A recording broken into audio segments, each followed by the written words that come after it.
Hi hello കൂട്ടുകാരെ, എല്ലാവർക്കും വീഡിയോയിലേക്ക് സ്വാഗതം. ഇന്നൊരു അടിപൊളി ടിപ്പായിട്ടാണ് കേട്ടോ വന്നിരിക്കുന്നത്. വീഡിയോ ഇഷ്ടമാകുകയെന്ന് വെച്ചാൽ ലൈക്കും മെസ്സേജും ഷെയറൊക്കെ ചെയ്യണം, പിന്നെ സപ്പോർട്ടും കൂടെ ചെയ്യണം കേട്ടോ. അപ്പോൾ നമുക്ക് കണ്ടപ്പോൾ തന്നെ മനസ്സിലായിട്ടുണ്ടാവില്ലേ, നമ്മുടെ എല്ലാവരുടെ വീട്ടിലുണ്ടാവും കരിമ്പിനടിച്ച തോർത്തുകളും പിന്നെ മെഴുക്കായ തോർത്തുകളൊക്കെ അല്ലേ. ഒന്നല്ലെങ്കിൽ നമ്മുടെ ശ്രദ്ധക്കുറവ് മൂലം, അല്ലെങ്കിൽ മടി കാരണം, അല്ലെങ്കിൽ തിരക്ക് കാരണം, അങ്ങനെ പല പല കാരണങ്ങൾ കൊണ്ട് നമ്മൾ തോർത്ത് നേരെ ശ്രദ്ധിക്കാതെ അഴുക്കൊക്കെ ആയി പോകൂലേ. കരിമ്പനും തോർത്തിലെ കരിമ്പനും മെഴുക്കും എല്ലാം നമ്മുടെ തലയിൽ ധാരാളം താരം വരാൻ കാരണമാകും കേട്ടോ. അപ്പോൾ നല്ല വെയിലുള്ള സ്ഥലങ്ങളിൽ തോർത്തൊക്കെ ഉണങ്ങാനിടുക. പ്രത്യേകിച്ച് നമ്മൾക്ക് തിരക്കുള്ള സമയങ്ങളിലൊക്കെ നമ്മൾ പെട്ടെന്ന് കിട്ടിയ സ്ഥലങ്ങളിൽ ഇട്ടിട്ട് പോകാറുണ്ടല്ലേ, അങ്ങനെ ഇടാതെ ശ്രദ്ധിക്കുക. അപ്പോൾ ഞാൻ അത്യാവശ്യം കരിമ്പനുള്ള ഒരു 3 തോർത്തെടുത്തിട്ടുണ്ട് കേട്ടോ. നിങ്ങൾക്ക് കരിമ്പൻ കാണാൻ പറ്റുന്നുണ്ടോ എന്നറിയില്ല. കരിമ്പനും എണ്ണമെഴുക്കൊക്കെ ധാരാളം ഉണ്ട് കേട്ടോ ഇതിൽ. അപ്പോൾ ഏകദേശം 1 വർഷം കഴിഞ്ഞ തോർത്തുകളാണ് കേട്ടോ ഇത്. അപ്പോൾ ഞാനാണ് കേട്ടോ കളർ തോർത്ത് യൂസ് ചെയ്യുന്നത്, കാരണം പെട്ടെന്ന് ചളിയൊന്നും ആയാൽ അറിയാതിരിക്കാൻ വേണ്ടിയിട്ടാണ്. പക്ഷെ എന്നാലും ധാരാളം മെഴുക്കും ഇതൊക്കെ ആകുന്നുണ്ട്, പക്ഷെ നമുക്ക് പെട്ടെന്ന് അറിയത്തില്ല എന്നേ ഉള്ളൂ. പക്ഷേ വൈറ്റ് തോർത്താണെങ്കിൽ നമുക്ക് ചളിയും മെഴുക്കൊക്കെ ആകുന്നത് പെട്ടെന്ന് അറിയാൻ പറ്റൂലേ. അപ്പോൾ അത്യാവശ്യം കരിമ്പനും മെഴുക്കൊക്കെ പോകാൻ വേണ്ടിയിട്ടുള്ള ഒരു സൊല്യൂഷനുമായിട്ടാണ് ഇപ്പോൾ ഞാൻ വന്നിരിക്കുന്നത്. അപ്പോൾ എല്ലാവരും വീഡിയോ അവസാനം വരെ സ്കിപ്പ് ചെയ്യാതെ കാണണം. അപ്പോൾ അതിനായിട്ട് ഞാനൊരു ബേസിൻ എടുത്തിട്ടുണ്ട്. അപ്പോൾ അതിലേക്ക് നല്ല തിളച്ച ചുടുവെള്ളമാണ് കേട്ടോ ഒഴിച്ചു കൊടുക്കാൻ പോകുന്നത്. നമുക്ക് ഈ തോർത്ത് മുങ്ങിക്കിടക്കാൻ ആവശ്യമായിട്ടുള്ള വെള്ളം ഒഴിച്ചു കൊടുക്കുക. തിളച്ച വെള്ളം തന്നെ വേണം കേട്ടോ. അപ്പോൾ ചിലവരൊക്കെ ഈ തോർത്തും ഇതൊക്കെ ഇട്ടിട്ട് തിളപ്പിച്ചെടുക്കാറുണ്ട്. ഞാൻ അങ്ങനെ ചെയ്യുന്നില്ല. തിളച്ച വെള്ളം പാത്രത്തിലേക്ക് ഒഴിച്ചു കൊടുക്കുകയാണ് കേട്ടോ.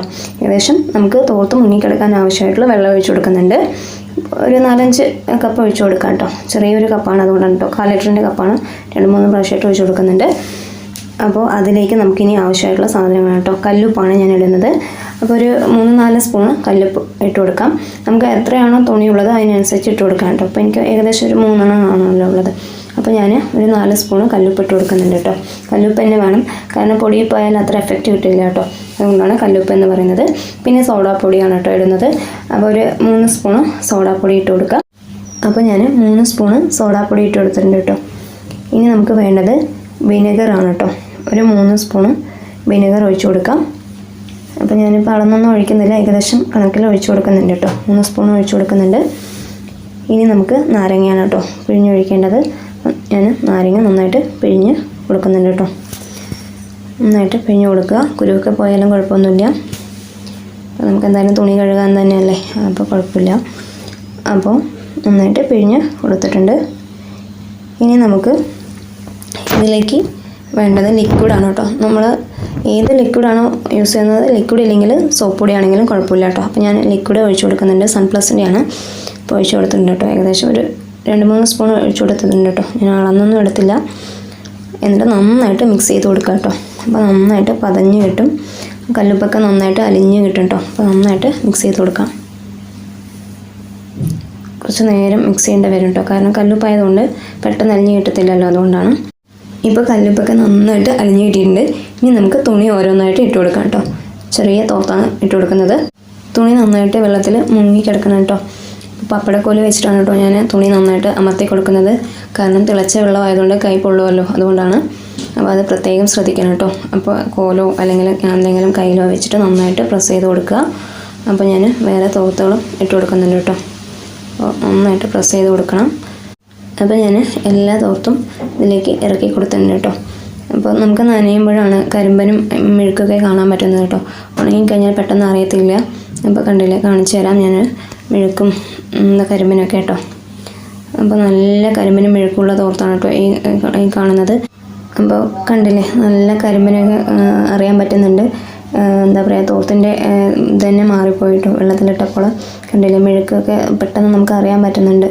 അപ്പോൾ നല്ല മെഴുക്കുണ്ട് കേട്ടോ.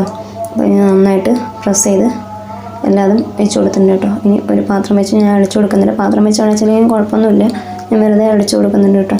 അപ്പോൾ ഇനി ഏകദേശം 1 മണിക്കൂറിന് ശേഷം നമുക്ക് നോക്കാം. അപ്പോൾ ഏകദേശം 1 മണിക്കൂർ കഴിഞ്ഞ ശേഷമാണ് കേട്ടോ ഞാൻ തുറന്നത്. അപ്പോൾ ചൂടൊക്കെ ആറിക്കിട്ടിയിട്ടുണ്ട്. ചളിയൊക്കെ നന്നായിട്ട് വെള്ളത്തിലേക്ക് ഇറങ്ങി ചളി കളറായിട്ടുണ്ട് കേട്ടോ വെള്ളം. അപ്പോൾ നമുക്കിനി ഈ തോർത്തൊക്കെ ഒന്ന് നന്നായിട്ട് വാഷ് ചെയ്തെടുക്കണം കേട്ടോ. സാധാരണ നമ്മൾ തുണി കഴുകി എടുക്കുന്ന പോലെ എടുക്കുക. അപ്പോൾ നന്നായിട്ട് ചളിയൊക്കെ ഇളകി പോകും കേട്ടോ. അപ്പോൾ ഒരുവിധം കരിമ്പനൊക്കെ നന്നായിട്ട് പോയി കിട്ടും. അപ്പോൾ ഒരുപാട് പഴകിയ കരിമ്പനൊക്കെ ഉണ്ടെങ്കിൽ പെട്ടെന്ന് പോകാൻ ബുദ്ധിമുട്ടാണ് കേട്ടോ. അപ്പോൾ ഒരുവിധം കരിമ്പനൊക്കെ തന്നെ പോകത്തുള്ളൂ. അപ്പോൾ നമുക്ക് നോക്കാം. ഇതിൽ 3/4 ഭാഗവും കരിമ്പനുണ്ടായിരുന്നതാണ് കേട്ടോ. അപ്പോൾ ഏകദേശം കരിമ്പനൊക്കെ നമുക്ക് പോയി കിട്ടി എന്ന് വിചാരിക്കുന്നു. കണ്ടില്ലേ, കളറൊക്കെ നന്നായിട്ട് ചേഞ്ചായി കിട്ടിയിട്ടുണ്ട്, വെളുത്ത കളറായി വന്നിട്ടുണ്ട് കേട്ടോ. അപ്പോൾ നമുക്ക് നന്നായിട്ട് ഇതൊന്ന് പിഴിഞ്ഞിട്ട് വരാം കേട്ടോ. ഞാനിപ്പോൾ കല്ലിൽ കുത്തി പിഴിഞ്ഞെടുക്കാം. നല്ല കരിമ്പനാണ് കേട്ടോ. കണ്ടില്ലേ, തുണി നനയുമ്പോഴാണ് നമുക്ക് അറിയാൻ സാധിക്കുന്നത്. അപ്പോൾ ഞാനിത് പിഴിഞ്ഞെടുത്തിട്ട് വന്നിട്ടുണ്ട്. കണ്ടോ, നന്നായിട്ട് കളറൊക്കെ ചേഞ്ചായി കിട്ടിയിട്ടുണ്ട്. കണ്ടില്ലേ, കരിമ്പനൊക്കെ പോയപ്പോൾ ഏകദേശം 3/4 ഭാഗം കരിമ്പനും പോയിട്ടോ. നമ്മൾ ആഴ്ചയിൽ ഒരു തവണയെങ്കിലും ഇങ്ങനെ ചെയ്താൽ മാത്രമേ നമ്മുടെ കരിമ്പനും മുഴുവനായിട്ട് പോകത്തുള്ളൂ. അപ്പോൾ നമുക്ക് ഇത് ഇനി കഞ്ഞിവെള്ളത്തിൽ മുക്കിയെടുക്കണം കേട്ടോ. കഞ്ഞിവെള്ളത്തിൽ ഞാനൊരു സാധനം കൂടെ ഒഴിച്ചു കൊടുക്കുന്നുണ്ട്, കാണിച്ചു തരാം. അപ്പോൾ ഞാൻ പച്ചവെള്ളവും കഞ്ഞിവെള്ളം കൂടെ മിക്സ് ചെയ്ത് വെച്ചാണ് കേട്ടോ. സാധാരണ നമ്മൾ കഞ്ഞിവെള്ളത്തിൽ മുക്കത്തില്ല, അതുപോലെ എടുത്ത് വെച്ചിട്ടുണ്ട്. അതിലേക്ക് ഞാൻ കുറച്ച് കംഫർട്ട് ഒഴിച്ചു കൊടുക്കുന്നുണ്ട് കേട്ടോ. അപ്പോൾ ഇത് രണ്ടും കൂടി ആകുമ്പോൾ തുണി നല്ല എന്താ പറയുക സ്റ്റിഫായിട്ട് കിട്ടും കേട്ടോ. മണവും ഉണ്ടാവും, അതുപോലെ തന്നെ തുണിക്കൊരു പുതിയ തിളക്കവും കിട്ടും കേട്ടോ കഞ്ഞിവെള്ളത്തിൽ മുക്കുമ്പോൾ. അപ്പോൾ ഞാൻ നന്നായിട്ട് മുക്കി കൊടുക്കുന്നുണ്ട്. നന്നായിട്ട് ഇനി പിഴിഞ്ഞിട്ട് നമുക്ക് നല്ല വെയിലത്ത് ഉണങ്ങാനിടണം കേട്ടോ. എങ്കിൽ മാത്രമേ നമ്മുടെ ഇതിലെ ബാക്ടീരിയയും ഫംഗസൊക്കെ നശിച്ചു പോകത്തുള്ളൂ. ഞാൻ ഇപ്പോൾ ഉണങ്ങാനിടുന്ന കാര്യമല്ല കേട്ടോ പറയുന്നത്, എപ്പോഴും നമ്മൾ നല്ല വെയിലത്ത് ഉണങ്ങാനിടണം. ഇപ്പോൾ നമ്മുടെ ഓൾറെഡി ബാക്ടീരിയയും ഫംഗസൊക്കെ നശിച്ചു പോയിട്ടുണ്ടാകും നമ്മളിതൊക്കെ ചെയ്തപ്പോൾ തന്നെ. അപ്പോൾ ഞാൻ ഇത് നന്നായിട്ട് ഉണക്കി എടുത്തിട്ട് വന്നിട്ടുണ്ട് കേട്ടോ. കണ്ടില്ലേ, ഏകദേശം എല്ലാ കരിമ്പിനും പോയി കിട്ടിയിട്ടുണ്ട്. നമുക്ക് തുണി പുതിയതല്ലെങ്കിലും ഏകദേശം പുതിയതിൻ്റെ അത്രയ്ക്കും തിളക്കവും ഒരു സ്റ്റിഫ്നെസ്സൊക്കെ കിട്ടിയിട്ടുണ്ട് കേട്ടോ. അപ്പോൾ നമ്മൾ ആഴ്ചയിൽ ഒരു തവണയെങ്കിലും എല്ലാവരും ഇതുപോലെ ചെയ്ത് നോക്കുക കേട്ടോ. അപ്പോൾ എല്ലാവരും എന്താ പറയുക മടി കാരണവും അശ്രദ്ധക്കുറവ് കാരണം എന്താ പറയുക തോന്നി അവിടെ ഇട്ടിട്ട് പോകാറുണ്ടല്ലേ. എല്ലാ വീട്ടിലും ഏകദേശമൊക്കെ ഒരുപോലെ തന്നെയല്ല. അതുകൊണ്ടാണ് കേട്ടോ ഞാൻ പറയുന്നത്. ചിലപ്പോൾ എന്താ പറയുക ചെയറിലായിരിക്കും, ചിലപ്പോൾ എന്താ പറയുക ബെഡിലായിരിക്കും തോർത്തിടുന്നത്. ഞാൻ മുമ്പ് പറഞ്ഞതുപോലെ നമുക്ക് ഓരോരുത്തർക്കും ഓരോ കാരണങ്ങളുണ്ടാകും. അപ്പോൾ ഒന്ന് ശ്രദ്ധിച്ചു കഴിഞ്ഞാൽ നമ്മുടെ തോർത്തും നമ്മൾ ഉപയോഗിക്കുന്ന സാധനങ്ങൾ, അതുപോലെ നമ്മുടെ ഡ്രസ്സിലൊക്കെ കരിമ്പനാകാറുണ്ട്. അപ്പോൾ പെട്ടെന്ന് കരിമ്പനൊന്നും വരാതെ സൂക്ഷിക്കാൻ പറ്റും കേട്ടോ.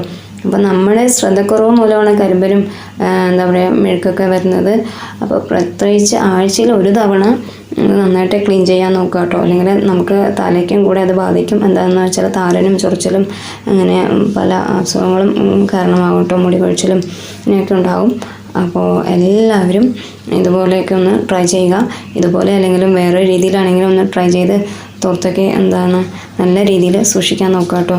കുഞ്ഞുങ്ങളുടെ തോർത്ത് പ്രത്യേകിച്ച്, അപ്പോൾ അവർക്കൊക്കെ പ്രത്യേകിച്ച് എന്താ പറയുക ഇൻഫെക്ഷൻ വരാനൊക്കെ സാധ്യതയുണ്ട്. അപ്പോൾ നമുക്ക് അറിയത്തില്ല എന്തിലൂടെയാണ് വരുന്നതെന്നൊന്നും. അപ്പോൾ ആഴ്ചയിൽ ഒരു തവണയെങ്കിലും ഇതുപോലെ ഒന്ന് ട്രൈ ചെയ്ത് നോക്കൂ കേട്ടോ. അപ്പോൾ ഇതൊരു ചെറിയ വീഡിയോ ആണ്. വീഡിയോ ഇഷ്ടമാണെന്ന് വെച്ചാൽ ലൈക്ക് ചെയ്യണം, മെസ്സേജ് ചെയ്യണം, ഷെയർ ചെയ്യണം, സപ്പോർട്ട് ചെയ്യണം. Okay, bye, thank U.